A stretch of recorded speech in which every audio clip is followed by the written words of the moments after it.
రాజ్యాంగ నిర్మాత doctor BR Ambedkar గారి జయంతిని పురస్కరించుకొని ఈరోజు కడప కలెక్టరేట్లో ఆయన విగ్రహానికి నివాళులర్పించడం జరుగుతూ ఉంది.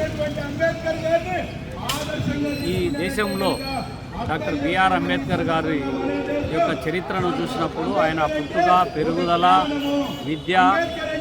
ఆయన అనుభవించినటువంటి ప్రత్యక్షమైనటువంటి వివక్షత పైన అడుగడుగున పోరాటం చేసినటువంటి ఒక గొప్ప నాయకుడు. ఈ దేశంలో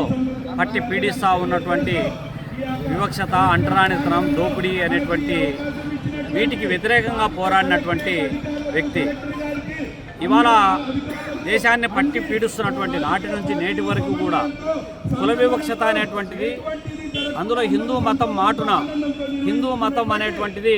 చాతుర్వర్ణ వ్యవస్థకు అద్దం పట్టేటువంటి విధానం ఏదైతే ఉందో, అందులో బ్రాహ్మణ, క్షత్రియ, వైశ్య, శూద్ర అనేటువంటి ఈ చాతుర్వర్ణ వ్యవస్థలో శూద్రులు అనబడేటువంటి వారిని అన్ని విధాల వివక్షత, అణచివేత, దోపిడీ అనేటువంటి పట్టి పీడిస్తున్నటువంటి నేపథ్యంలో డాక్టర్ బిఆర్ అంబేద్కర్ గారు కూడా ఉన్నత చదువులు చదివినా కూడా వివక్షతకు అనేక రూపాలలో ఎదురైనటువంటి సమస్యలను ఆయన ఎప్పటికప్పుడు ఎక్కడికక్కడ ఖండిస్తూ వచ్చినటువంటి వ్యక్తి. మరి ఆయన చదువులకు అద్దం పట్టేటువంటి పద్ధతిలో ఇవాళ అనేక డిగ్రీలు చదివి ఉన్నత విద్యావంతుడయ్యి లా చేసి ఎకనామిక్స్ పైన లండన్లో చదువులు చదివి అదేవిధంగా మరి రాజ్యాంగ కమిటీకి చైర్మన్గా వ్యవహరించినటువంటి గొప్ప నాయకుడు. నిరంతరం అణగారిన వర్గాల అభ్యున్నతి కోసం ఈ దేశంలో సంపద సృష్టిలో భాగస్వామ్యం అవుతున్నటువంటి శ్రమజీవులు ఎవరైతే ఉన్నారో ఆ శ్రమజీవులందరూ కూడా సంపద సృష్టిలో భాగస్వామ్యమైనటువంటి వర్గాలు ఎస్సీ, ఎస్టీ, బీసీ, మైనారిటీలు. వాళ్ళు దోపిడీ లేని సమాజం రావాలని కాంక్షించినటువంటి వ్యక్తి. అణచివేత, దోపిడీ లేనటువంటి రాజ్యం రావాలని దళితులు రాజ్యాధికారం చేపట్టిన నాడు ఈ దేశంలో అంటరానితనం, కుల వివక్షతకు సమాధి కట్టడానికి ఆస్కారం ఉంటుందని కాంక్షించినటువంటి వ్యక్తి. మరి అటువంటి వ్యక్తి కాంక్షించినటువంటి రాజ్యం ఇవాళ అందుకు భిన్నంగా వ్యవహరిస్తూ ఉంది. ఇవాళ భారత రాజ్యాంగ నిర్మాత డాక్టర్ బిఆర్ అంబేద్కర్ గురించి మాట్లాడితే ఏమొస్తుంది అని పార్లమెంటు సాక్షిగా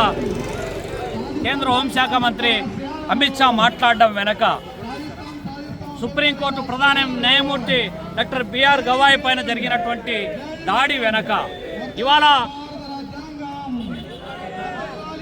మణిపూరు కేంద్రంగా చేసుకొని మతాల మధ్య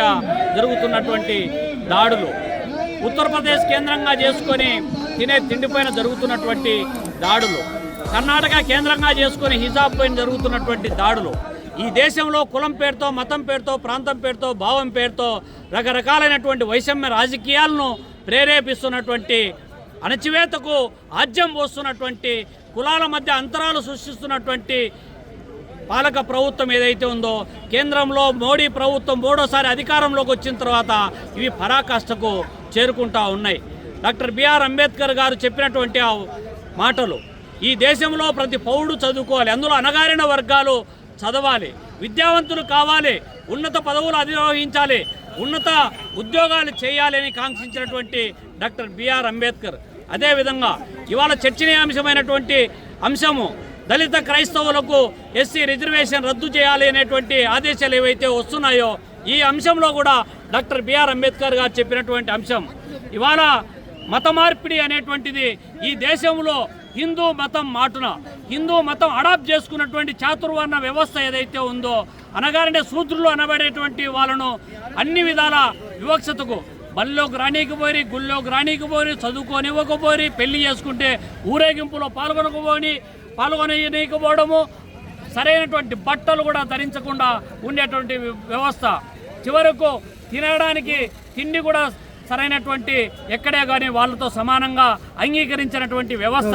తాగే నీళ్ల కాడ కూడా బాయికాడికి రానియకుండా ఉండేటువంటి వ్యవస్థ, ఇవన్నీ కూడా హిందూ మతంలో ఉన్నటువంటి ఇలాంటి సనాతన ధర్మాలు ఏవైతే ఉన్నాయో, వివక్షత ఏదైతే ఉందో ఆ వివక్షత పోవాలంటే హిందూ మతాన్ని విసర్జించాలని చెప్పి ఆయన ప్రకటించాడు. ప్రకటించేటువంటి క్రమంలోనే ఈ మతం అనేటువంటిది వాడిని మనిషిని ముందుకు నడిపేటువంటి ప్రజలను ముందుకు నడిపే విధంగా ఉండాలి తప్ప ప్రజలను వెనక్కి నెట్టేటటువంటి అంతరాలు సృష్టించేటువంటి హిందుత్వవాదం పైన ఆయన మాట్లాడినటువంటి గొప్ప వ్యక్తి. మరి ఇవాళ ఆర్థిక రాజకీయ సామాజిక వివక్షతకు నిరంతరం గురవుతున్నటువంటి వెనుకబడినటువంటి అణగారిన బడుగు బలహీన వర్గాలు అభ్యున్నతి కోసం కాంక్షించినటువంటి వ్యక్తి. ఇవాళ డాక్టర్ బిఆర్ అంబేద్కర్ గారికి ఘనమైన నివాళులు అర్పించడం అంటే ఈ దేశాన్ని పట్టి పీడిస్తూ ఉన్నటువంటి మరి ఇవాళ పాలక ప్రభుత్వాలు ఏవైతే పెంచి పోషిస్తూ ఉన్నాయో ఆధిపత్య కులాలకు కొమ్ము కాస్తూ సంపదను కొల్లగొట్టి కొంతమంది వ్యక్తుల చేతుల్లో కేంద్రీకరించి అన్ని విధాల వివక్షతను ప్రదర్శిస్తున్నటువంటి ఆ వర్గాలకు దోపిడీ లేని సమాజ నిర్మాణం కోసం కార్మిక రాజ్య నిర్మాణం కోసం పోరాటం చేయడమే సామాజిక న్యాయం సమానత్వం అని ఏదైతే కాంక్షించారో జనగణనలో కులగణన జరగాలి, ఆర్థిక రాజకీయ సామాజిక కోణాల నుంచి సర్వే జరగాలి, తద్వారా రాజ్యాధికారం కాంక్షించాలనేటువంటి ఆలోచన ఏదైతే ఉందో దానికోసం పోరాటం చేయడమే డాక్టర్ బిఆర్ అంబేద్కర్ గారికి ఘనమైన నివాళని చెప్పి ఈ సందర్భంగా చెప్పదలుచుకున్నాం.